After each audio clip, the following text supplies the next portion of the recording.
Jadi dia harus tahu dengan lapangan apa yang terjadi atau sasaran-sasaran tempat penginjilan dari Aceh sampai Papua. Nabi-nabinya ini, banyak nabi yang melakukan kemaksiatan. Contoh yang pertama, Nabi Nuh. Ketika Nabi Nuh itu selamat dari Batra, Nabi Nuh itu bikin kebun anggur. Dan ketika panen, beliau minum itu sampai mabuk. Dan sampai telanjang kelihatan auratnya. Dilihat oleh seorang anak namanya Ham. Bismillahirrahmanirrahim. Ya ayyuhalladzina amanu dukhulu fis-silmi kaffah.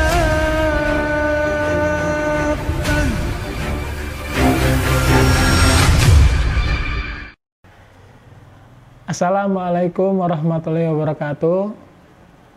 Sahabat ngaji cerdas, perkenalkan nama saya Abdullah Umar Utabarat. Sebelumnya saya masuk Islam, agama saya adalah Kristen Protestan dengan nama Dendri Hutabarat. Saya bersahadat tanggal 31 Juli 2020 di masjid di Pondok Pesantren Mu'alaf Anaba Center di bawah asuhan Ustadz Nababan. Ketika saya masih kuliah, itu saya kuliah di kampus teologia, jurusan teologia, di salah satu kampus di daerah Kota Malang. Setelah itu dalam hari demi hari, bulan demi bulan, tahun demi tahun berada di sana, saya kurang punya keahlian lah di dalam gedungnya, dalam pelayanan gedung gereja. Saya kurang punya bakat berhubungan dengan pelayanan yang dalam gedung gereja. Dan ketika saya menggali apa yang dalam diri saya, ternyata saya punya kemampuan atau keahlian atau ya sesuatu kemampuan yang saya bisa berikan kepada gereja atau melalui untuk kemuliaan nama Yesus dulu di lapangan. Jadi ternyata saya lebih cenderung ke orang lapangan daripada orang yang berada di dalam gedung gereja, yaitu program penginjilan atau program kristenisasi.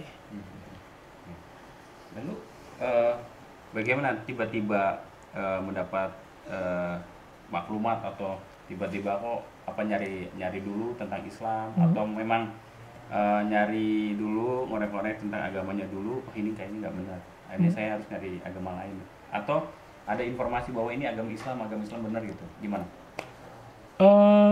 Sejak awal itu tidak pernah terpikirkan oleh saya itu untuk masuk agama Islam. Setiap informasi tentang Islam yang saya dapat atau yang saya cari, baik melalui orang-orang yang mengajari saya ataupun saya mencari ilmu sendiri melalui buku atau media yang lain, itu hanya untuk menghancurkan Islam. Itu hanya untuk supaya bagaimana orang-orang Islam ini banyak percaya kepada Yesus Kristus. Hanya itu aja. Akan tetapi saya melihat bahwa Kristen ini lebih kepada agama doktrin. Jadi pendoktrinan yang dari kecil sampai saya besar, sampai saya kuliah itu, doktrinasi Kristennya itu sangat kuat dibandingkan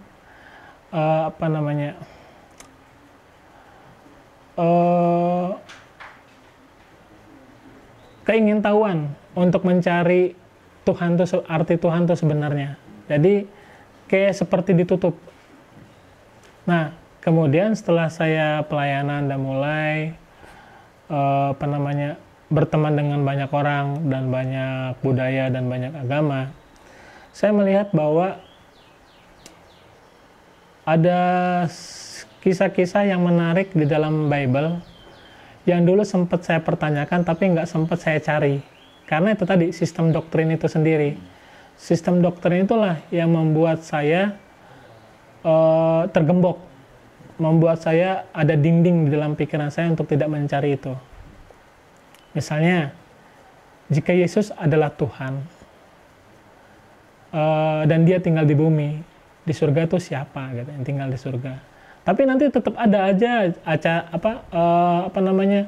alasan-alasan atau seluk-beluk hermeneutik dari hermeneutik homolitik, terjemahan bahasa Yunani, ada aja nanti. Tapi itu semua ternyata asal-muasalnya dari pembahasan logika aja.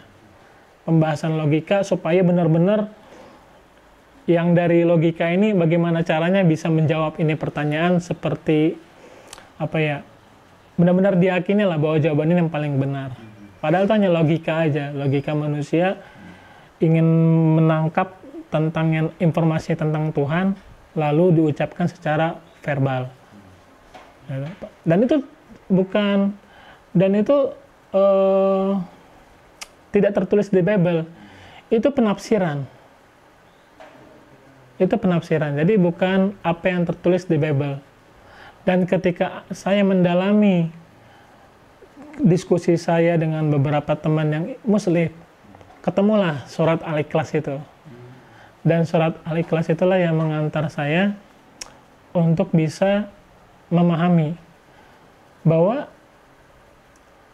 Allah itu satu. Baik di dalam dirinya maupun di luar dirinya tidak ada. Hanya satu.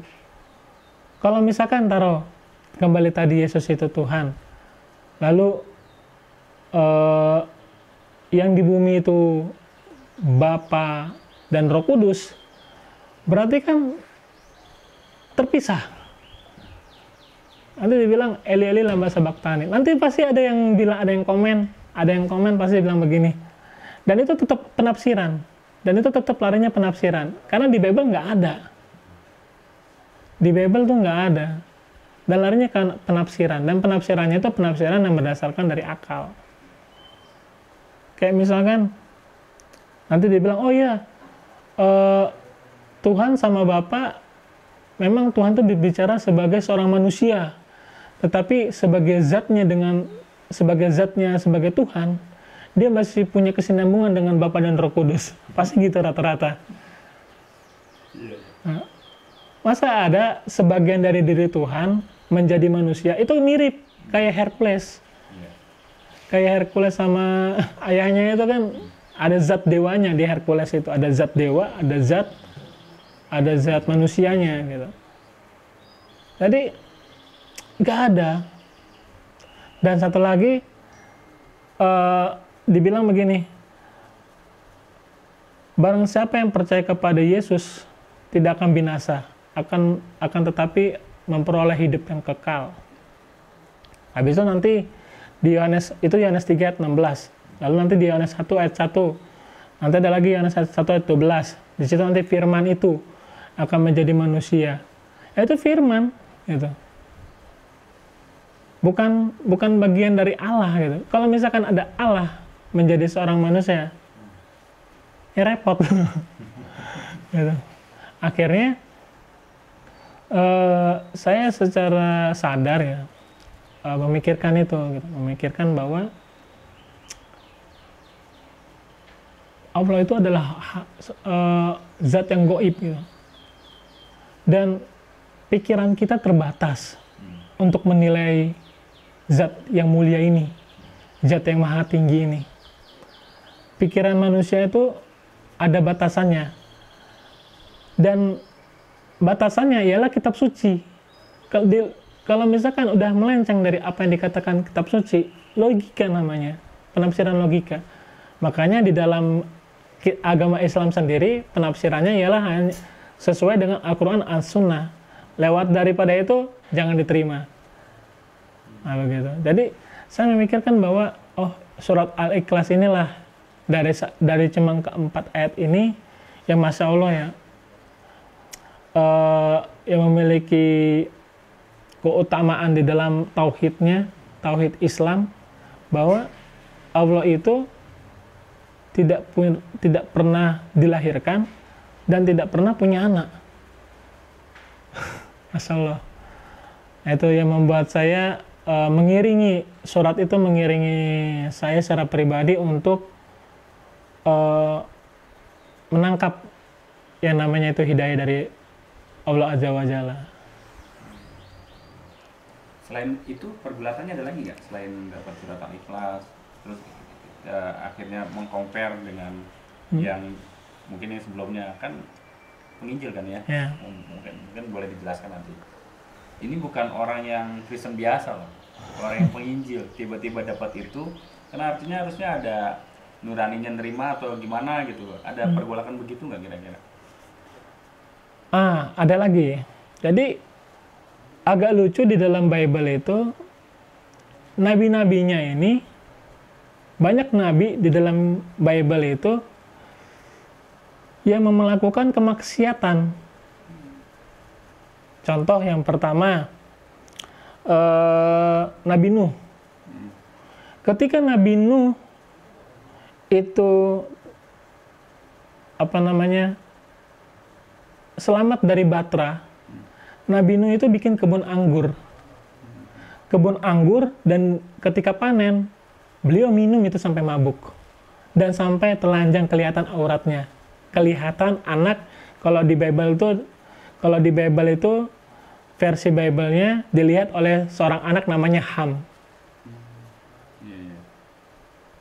Jadi Ham ini sempat kayak gimana lihat ketawa bapaknya, jadi kayak ketawa. Akhirnya ketika Nuh sadar dari mabuknya, dilihat bahwa Sem dan Yafet melindungi dirinya dari aurat dan tahu bahwa ternyata dia diketawain sama Ham, dia kutuk Ham. Dia yang mabuk, dia yang telanjang, bangun-bangun dia kutuk anak. Itu yang pertama. Jadi kita melihat bahwa di dalam Al-Quran Nabi Nuh begitu dimuliakan. Nabi Nuh begitu, wah Masya Allah, seorang yang walaupun nanti sempat ditegur karena sempat menangisi anak yang nggak mau ngikut sama Nabi Nuh, tapi secara umum Nabi Nuh begitu dimuliakan sampai ditaruh di dalam Bible sebagai pelajaran buat kita dalam Al-Quran. Tapi dalam Bible begitu dihinakan. Makanya orang Kristen rata-rata banyak jadi ikhtilaf mabuk itu. Ada yang bilang haram, ada yang bilang boleh sampai mabuk, ada yang bilang boleh tapi jangan sampai mabuk. Nah, yang bilang haram biasanya ngikut Yesus, karena Yesus itu nggak pernah mabuk. Katanya nggak pernah minum alkohol, katanya. Habis itu boleh minum sampai mabuk karena melihat Nabi Nuh itu mabuk sampai mabuk, minum alkohol sampai mabuk. Nah, itu. Lalu orang Kristen itu juga ada yang mengatakan boleh minum alkohol tapi jangan sampai mabuk. Itu ada di kisah Timotius. Ketika itu Timotius sakit dan dia butuh obat, dan salah satunya ya minum alkohol. Makanya Paulus waktu itu mengatakan kamu boleh minum tapi jangan sampai mabuk. Itu ada di kalau nggak salah surat 1 Timotius. Nah, jadi dari situlah baru satu Nabi Nuh. Yang kedua Nabi Lut. Nabi Lut ketika diselamatkan Tuhan dari Sodom dan Gomora, Nabi Lut ini pergi sama kedua anak perempuannya, karena istrinya juga jadi kena tiang garam lah kalau di versinya Bible. Nah, ketika Lut sama kedua anak perempuannya ini pergi karena rumah dan tempat tinggalnya habis kena azab, ya kena hukuman, mereka singgah dalam satu gua. Nah, habis itu kedua anak perempuannya ini diskusi. Kak, kita kan nggak ada, pokoknya salah satu kedua anak perempuannya diskusi sama saudarinya. Tidak ada laki-laki lagi yang membuat kita bisa menyambung keturunan. Mari kita buat Lut mabuk. Nah, jadi ayahnya dibuat mabuk. Habis itu di malam pertama Nabi Lut ini di versi Bible itu bersetubuh sama anak perempuan yang kakaknya ini. Besoknya anak keduanya gantian terus sampai kedua anak perempuan Lut ini hamil. Versi Bible. Itu di kitab Kejadian. Nanti kalau Bisa ngecek sendiri ya. ya kalau Ana lupa ada pasalnya berapa, itu ada di kitab Kejadian. Atau Ustaz ada apa mungkin Alkitab elektronik? Nanti cek dulu di Google aja. Ya, Coba. nanti cek di Google aja. Apa? Nanti tulis di ayatnya di bawahnya aja. Ya, kitab Kejadian apa tuh? Tentang Tentang Nabi Lut bersetubuh sama kedua anak perempuannya.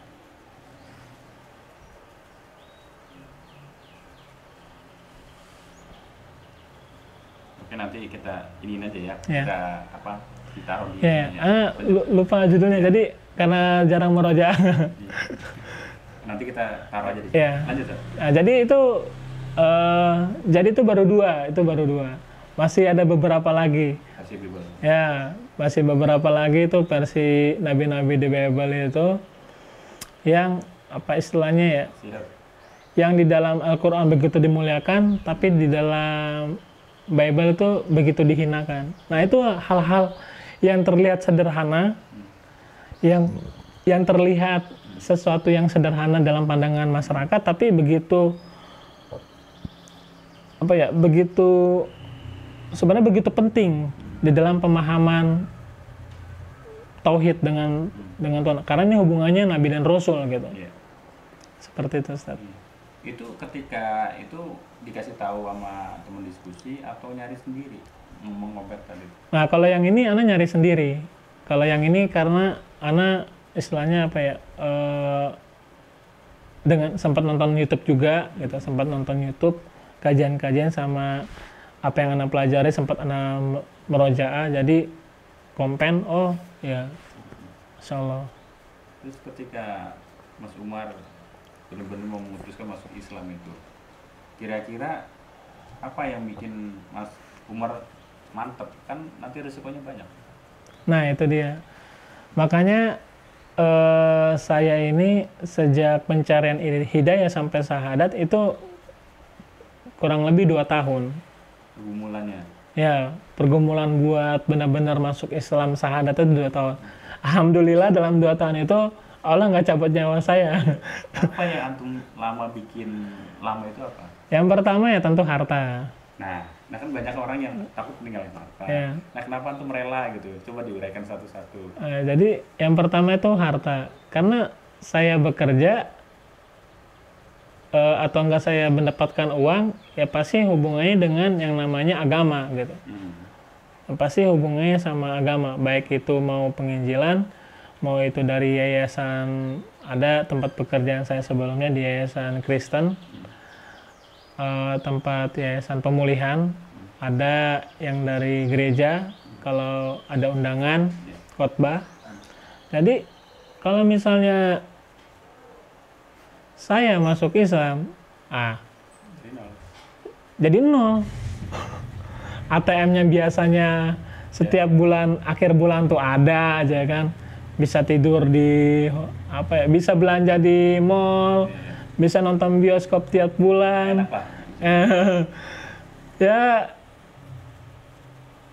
Ya begitu, tiba-tiba kerjaan hilang. Itu yang membuat saya mikir sampai 2 tahun gitu.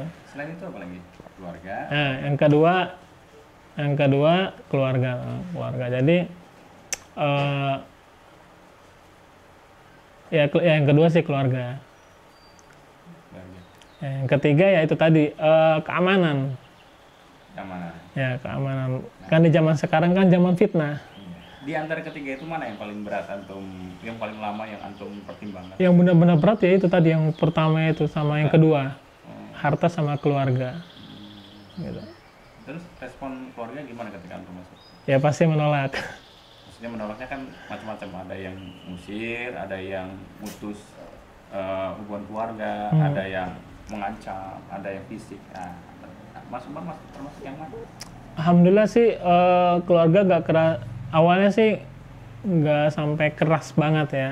Jadi hanya kecewa aja, kecewa, marah, lalu ya sedih gitu kan.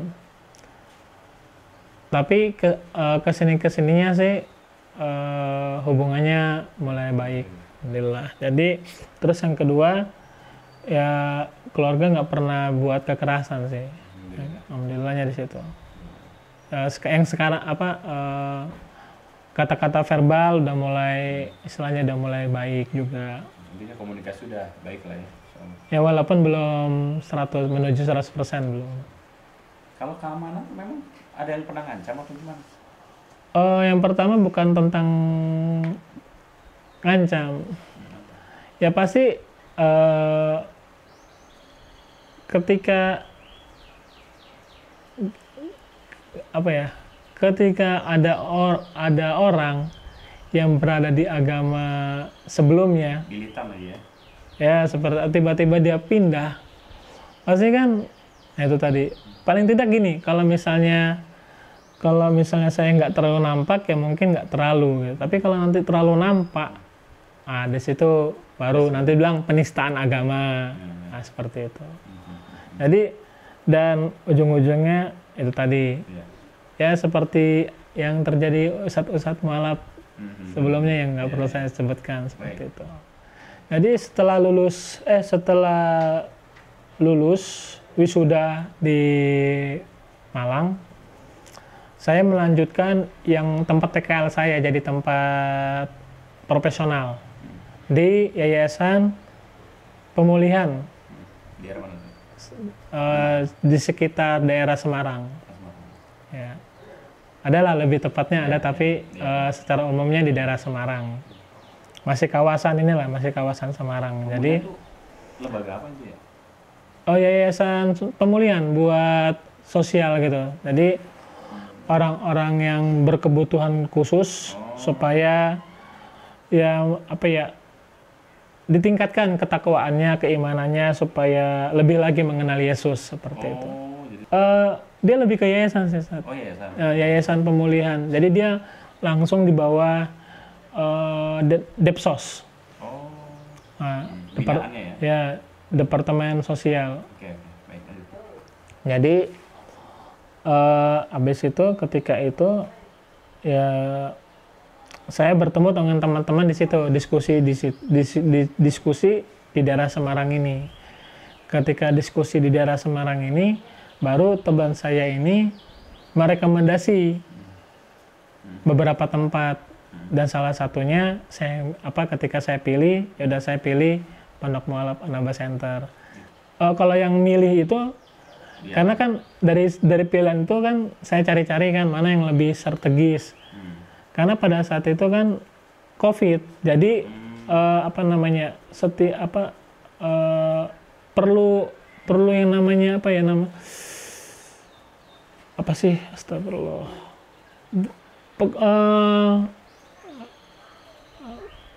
nyari informasi buat referensi. ini, ya nyari informasi buat kendaraan. Karena kan berubah kendaraan jalur-jalurnya kan berubah, baik kereta maupun kendaraan umum. Jadi ketika itu yang paling dekat dengan stasiun itu ya udah saya pilih Pondok Mualaf Center karena pada saat itu dekat dengan stasiun Jurangmangu. Tinggal naik ojek, kisarannya nggak nyampe 5 menit lah, kisaran 5 menit nyampe. Akhirnya alhamdulillah saya nyampe di Pondok Mualaf Anaba Center sekitar tanggal 30 Juli 2020 sekitar jam 8 malam lewat. Tapi waktu itu sempat mampir juga di stasiun Pasar Senen. Di situ saya berdoa kepada Tuhan. Jadi kalau misalnya Kristen ini yang benar, tolong hambat perjalanan saya. Saya mohon hambat perjalanan saya supaya saya paham gitu bahwa yang saya cari ini ternyata salah. Berarti Kristen yang benar. Nah, tapi kalau misalkan Islam yang benar, permudahkanlah jalan saya. Nah, ketika ketika habis berdoa baru naik KRL, baru setelah itu ke Jurang-Mangu, alhamdulillah lancar. Sampai Pondok Mualaf Pendamping Center ya bertemu dengan musrib-musrib di sana. Disambut ya. Ya disambut alhamdulillah. Apa tujuannya apa ditanya? Gimana San? Ya ditanya tujuannya apa? Ya ditanya, ya biasa karena dulu ada cerita-cerita gitu, ada orang pengen syahadat ternyata curi HP. Modus ya. Ya, modus Ya, gitu. itu curigain ternyata. Kurang paham juga. Akhirnya Tapi mungkin bisa jadi juga karena wah kan ini proteksi sebenarnya. iya, wah ini ijazahnya bukan ijazah sembarangan kan. Dilihatnya ya. Iya. Mungkin kan, tapi walau alam. Tapi ya alhamdulillah sih pada saat itu yang Anda rasakan ya diterima dengan baik. Memang tetap ada wawancara kan, tanya apa hajatnya segala macam. Ketika itu alhamdulillah diterima dengan baik. Ditaruh nginep sebentar semalam, belum masuk kamar tuh. Jadi taruh di kamar satpam, tiduran di kamar satpam. Pada subuh teman-teman lagi udah sholat, baru saya maju ke depan untuk syahadat. Ya, jadi syahadatnya 10 Zulhijjah, 31 Juli 2020 pada saat Idul Adha. Jadi kalau ada yang beredar di tanggal itu keliru ya? Ya keliru ya. Agak keliru itu yang tulis 1 Syawal tuh keliru.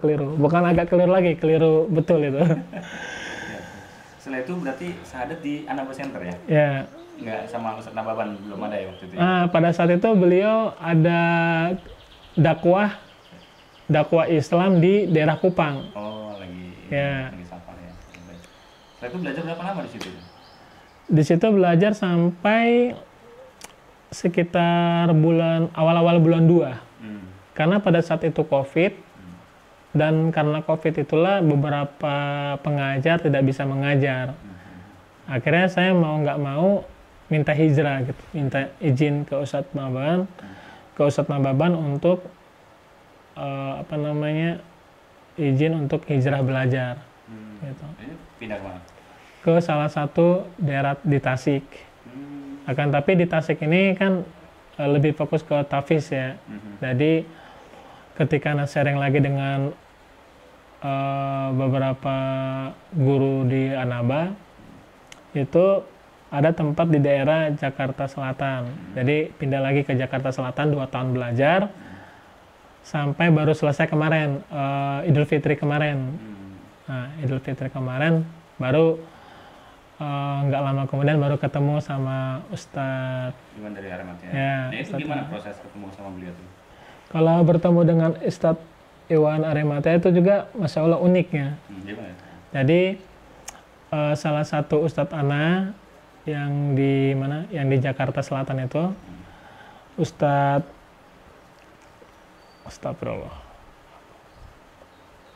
Abu Hamzah itu posting Ana di Facebooknya beliau.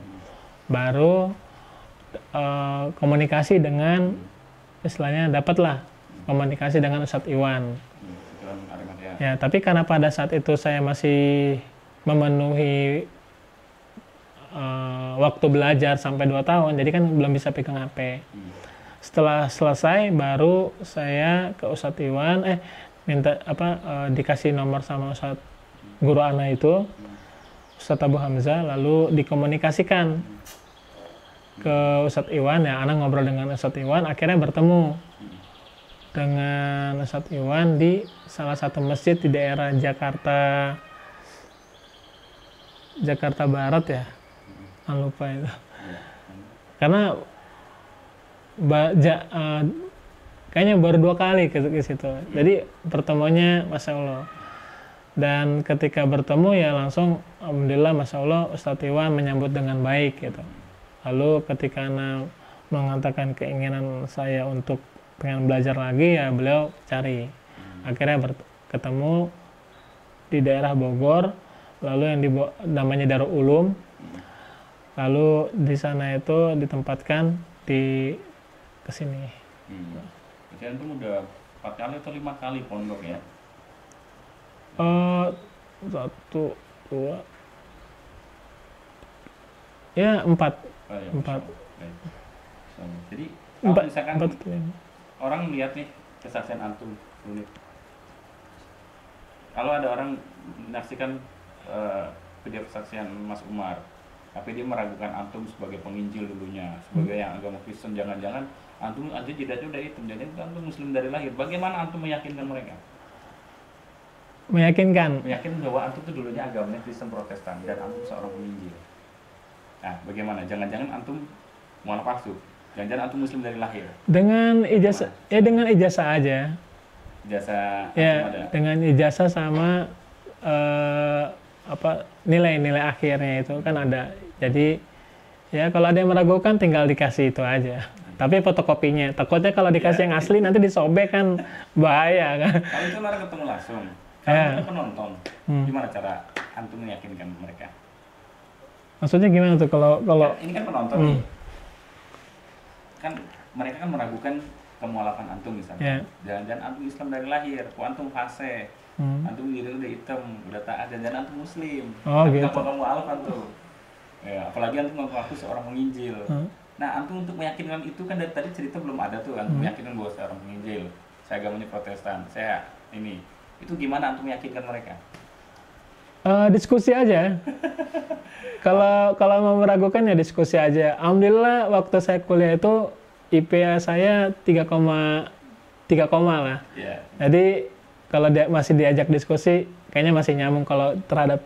Jadi diskusinya Nasrani ya, jadi gitu. Jadi kalau ada orang yang meragukan ya diskusi aja gitu. Diskusi tentang Bible lah. Ya. Nggak usah, jangan dulu Quran gitu. Karena saya masih belajar nih. Diskusi dulu Bible. Jadi nanti paling pasti bisa saya jawab. Ciri khas seorang penginjil itu apa sih sebenarnya? Biar orang tahu. Ciri khas seorang penginjil itu apa? Biar orang tahu, oh ini ternyata penginjil. Penginjil itu kan mengkristenkan orang yang belum Kristen gitu. Jadi dia harus tahu dengan lapangan apa yang terjadi atau sasaran-sasaran tempat penginjilan dari Aceh sampai Papua. Harus tahu. Kalau nggak tahu ya dipertanyakan. Paling kalau misalnya dia bukan orang lapangan ya orang gereja yang baru-baru kecebur dia jadi orang lapangan. Atau mungkin dia karena banyak duit, orang yang kalau orang sponsor, terus gara-gara dia banyak duit karena dia sering sponsor ya akhirnya baru-baru ngikut orang lapangan. Tapi kalau yang udah paham, orang lapangan bakal tahu tingkat kristenisasi di Aceh, di daerah Padang, atau di daerah Jawa, atau di daerah Sulawesi, atau di Papua, ya dikit-dikit tahu gitu. Jadi karena sesama orang lapangan kan pekerjaannya bagi-bagi informasi. Nanti di situ ada namanya daerah hijau, ada daerah kuning. Apa tuh? Kalau daerah hijau itu berarti mayoritasnya Islam. Bahkan bisa jadi Islamnya kuat, kental di sana. Dan butuh perjuangan yang lebih giat. Atau bisa jadi daerah hijau ini daerah yang gereja belum ada, tapi banyak istilahnya banyak daerah perdukunan di situ. Jadi ada daerah perdukunan, ada daerah Islam yang kuat sehingga belum ada gereja di sana. Itu dibilang daerah hijau. Kalau daerah kuning itu ada gereja di sana, tapi baru sedikit jemaahnya. Tapi kalau misalnya kita lihat selidiki masyarakat di sana, ternyata nggak anti-anti juga sama Kristen. Nah itu dibilang daerah kuning. Jadi daerah Islam atau daerah yang bukan Kristen, tapi dia mulai terbuka sama Kristen. Dan kalau misalkan kita memancarkan program-program kekristenan, kemungkinan banyak di situ. Jadi dibilang programnya daerah kuning, karena daerah untuk memanen. Kalau hijau itu daerah menanam, kalau daerah kuning itu daerah memanen. Jadi pasti banyak panen kalau penginjilan di daerah kuning. Betul ya mappingnya ya? Ya, itu masih terhadap istilah daerah. Belum lagi nanti ada sistem penginjilan perorangan, ada namanya sistem penginjilan per daerah. Per daerah itu butuh dana yang lebih besar dan butuh rapat yang lebih banyak, butuh yang namanya strategis yang bagus supaya ketika semuanya itu berjalan bisa efektif. Misalnya ada daerah kekeringan air, ya orang-orang penginjil ini bakal mencari dana sebanyak-banyaknya untuk membangun sumur air. Kalau misalkan orang-orang di daerah situ istilahnya para pemelihara kambing atau pemelihara ternak, ya mereka biasanya mengedukasi supaya masyarakat supaya bagaimana ternaknya lebih banyak dan lebih bagus. Hingga akhirnya ada rasa hutang budi. Dari situ. Nah, ada rasa hutang budi terhadap apa yang telah mereka terima. Padahal yang mereka dapat ilmunya ini kan dari orang Kristen. Akhirnya mulai terbuka sama orang Kristen. Datang satu persatu, 2, 3. Akhirnya, padahal tuh untuk penginjilan, akhirnya pelan-pelan akhirnya masyarakat satu persatu terima kekristenan. Strateginya begitu ya? Ya. Apa pesan antum pada orang-orang yang biar supaya diwaspadain biar nggak gitu, biar bisa nangkap kalau ada orang penginjil atau misionaris? Kan antum di lapangan nih, Ya. supaya dia punya imunnya kan, gimana kira-kira? Yang pertama agak riskan juga sebenarnya. Satu sisi kita membutuhkan makanan, satu sisi kita membutuhkan pakaian, apalagi dalam korban bencana alam. Di situ ya marak ya? Oh, banyak. Makanya Aceh itu kan dulu anti sama Kristen. Ketika relawannya. Tapi semenjak tsunami 2004 ya. Pokoknya semenjak tsunami itu Aceh mulai terbuka terhadap orang-orang Nasrani. Karena apa? Pertama-tama yang bantuin ya orang Nasrani. Duluan di situ ya. Iya, baik dari mancanegara maupun yang dari Sumatera Utara. Jadi terkadang saya takut ya, maksudnya ketika memberikan nasihat, tapi soalnya dalam masyarakat itu sendiri mereka membutuhkan itu. Mereka membutuhkan makanan, mereka membutuhkan minuman, mereka membutuhkan tempat tinggal, mereka membutuhkan pakaian. Tapi ketika mereka membutuhkan hal itu semua, ternyata yang datang memberikan pertolongan pertama kali orang-orang yang Kristen. Seperti itu. Akhirnya disitulah terbuka yang namanya pintu gerbang penginjilan. Datanglah teman-teman Iya. Mas. Makanya kalau misalnya ada yang bantu dan itu yang bantu orang Kristen, dilihat dulu motifnya apa gitu. Dan perasaannya tetap, maksudnya jangan sampai ketika ada dibantu jadi merasa hutang budi gitu. Karena ketika muncul rasa hutang budi, disitulah nanti menjadi incaran. Minimal kalau misalnya dia tetap di dalam Islamnya nggak sampai masuk Kristen, minimal dia menjadi seorang Islam, tapi seorang Islam mulai agak pelan-pelan jauh daripada apa yang diajarkan Al-Quran dan As-Sunnah. Misalnya mulai datang-datang ke halaman gereja, main-main di sana, ada yang kayak gitu. Ada ya? Ada. Jadi yang tadinya anti karena ditolong sama orang Nasrani, ya cuma di halaman ini. Iya. Akhirnya pelan-pelan lagi masuk ke dalam gereja. Kan nggak ibadah, cuma main doang, kan silaturahmi. Apa dibilang kalau zaman sekarang toleransi agama, kayak gitu. Justru kayak gitu yang disukai sama orang-orang Nasrani. Ketika toleransi itu berhasil ditabrak oleh apa namanya, ya kaitannya dengan pintu gerbang penginjilan, ya ada orang-orang Nasrani yang senang. Ya. Dan itu udah terbukti ya? Ya. Antum udah buktikan sendiri. Ya. Kayak misalkan diundang di acara Natal, Gitu ya diundang di acara Natal, diundang di acara ya di Paskah atau ya hal-hal sebagainya gitu. Ya. Nanti dapat ini nasi kotak atau enggak nasi prasmanan, Gitu ya? iya. Atau enggak kalau misalkan gerejanya besar ya dapat amplop. Gitu ya. Yang datang muslim berbondong-bondong gitu ya? Enggak berbondong juga. Jadi ya ada perangkat desa, ada juga ya orang-orang yang punya hubungan keluarga biasanya. Punya hubungan keluarga tapi beda agama.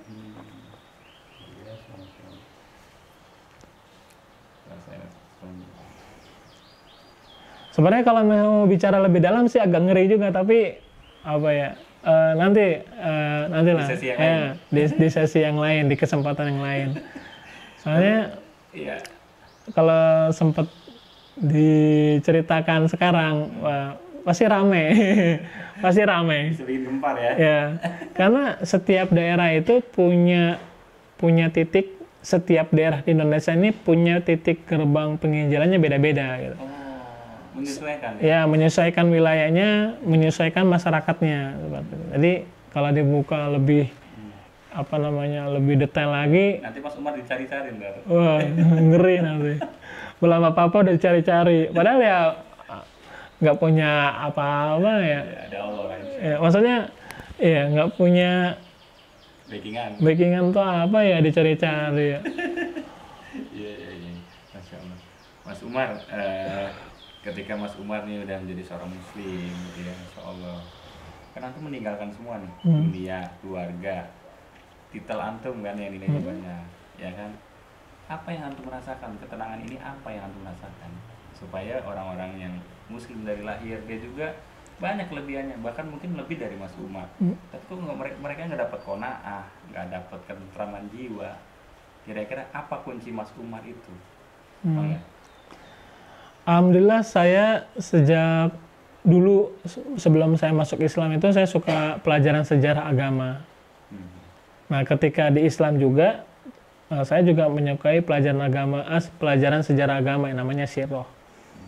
Nah, ketika belajar sirah itu banyak sekali faedah-faedahnya, dan baik sirah tentang Nabi Muhammad maupun tentang para sahabat atau tentang para ulama-ulama salaf, ulama-ulama terdahulu, banyak sekali pesan-pesan atau pesan-pesan moral kehidupan mereka yang ternyata kita ini nggak ada apa-apanya gitu. Saya ini nggak ada apa-apanya. Akhirnya salah satu yang membuat saya tenang itu dengan belajar sirah.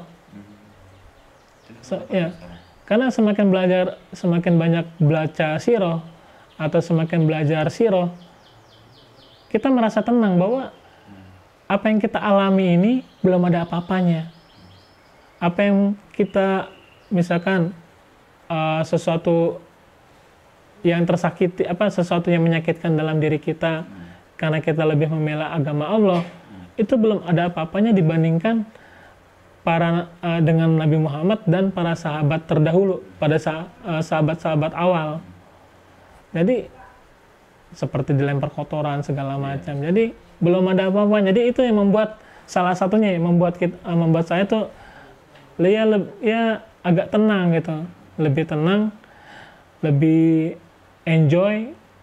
Apalagi Umar bin Khattab, seorang khalifah tapi pakainya sederhana. Iya, tidur di atas kurma gitu ya. Masya Allah.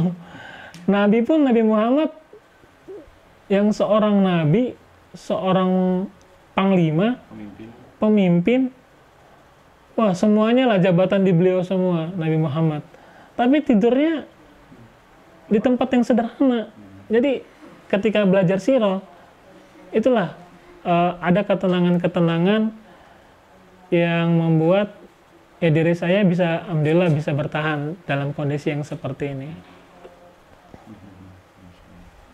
Kalau melihat manusia, kecewa. Kalau melihat orang muslim ya pada umumnya ya, kecewa, bawaannya tuh kecewa, futur, jenuh. Islam dari kecil tapi kelakuannya kok lebih kacau dari orang Kristen. Kan ada yang kayak gitu. Nah itu antum berarti udah bisa memilah. Iya, ada orang Kristen tapi taat banget sama kekristenannya.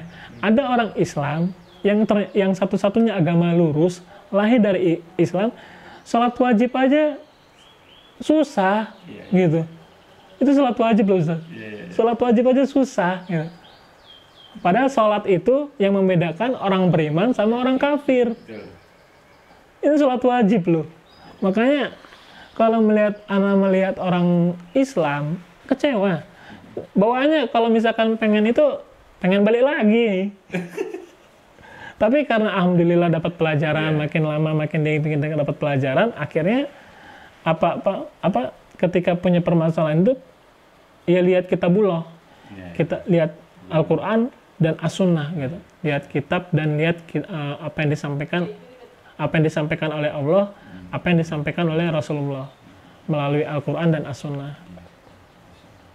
Kalau dan salah satunya kan ada sirah itu gitu. Ada salah satunya sirah. Jadi itu tadi banyak-banyak lah baca buku sirah gitu kan.